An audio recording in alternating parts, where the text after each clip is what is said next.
Le traitement de la Tiémé à Brazzaville, la question était au centre des échanges ce 20 juin entre Juste Désiré Mondélé et Maurizio Casioli.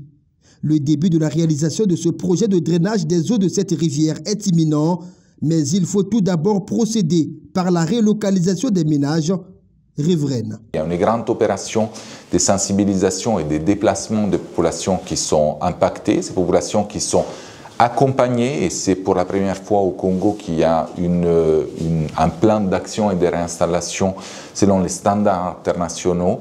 Donc ça, c'est vraiment, on a eu l'occasion de féliciter les ministres et la République du Congo pour la bonne conduite de ces activités. La mission de notre siège qui était en cours a permis de rencontrer des bénéficiaires, des personnes qui étaient très contentes de pouvoir être accompagnées pour trouver un nouveau lieu de travail. Donc les déplacements de ces populations, c'est le prélude au lancement des travaux, et là aussi la Direction générale des grands travaux est en train de recruter une entreprise et on espère que d'ici la fin de l'année, effectivement, on puisse voir ces projets se concrétiser. Pour prévenir des inondations au Congo, l'urgence se fait sentir aussi bien à Brazzaville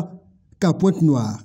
Nous avons pu informer avec la Direction générale des grands travaux qui était également dans cette séance de travail, qui gère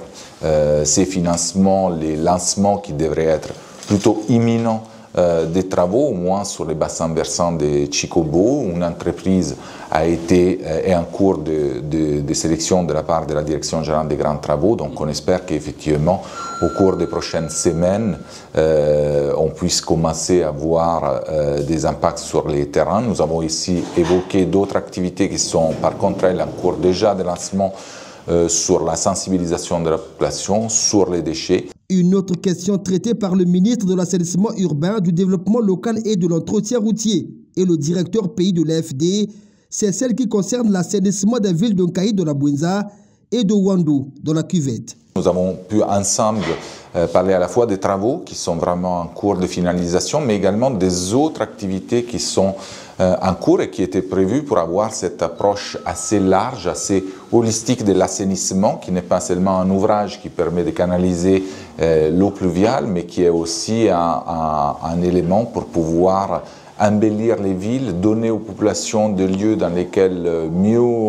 vivre, mieux développer des activités économiques, gérer les déchets, éviter aussi l'encombrement de ces ouvrages. 3 projets d'amélioration du cadre de vie, le gouvernement congolais et l'Agence française de développement se donnent tous les moyens pour développer l'environnement immédiat des citoyens.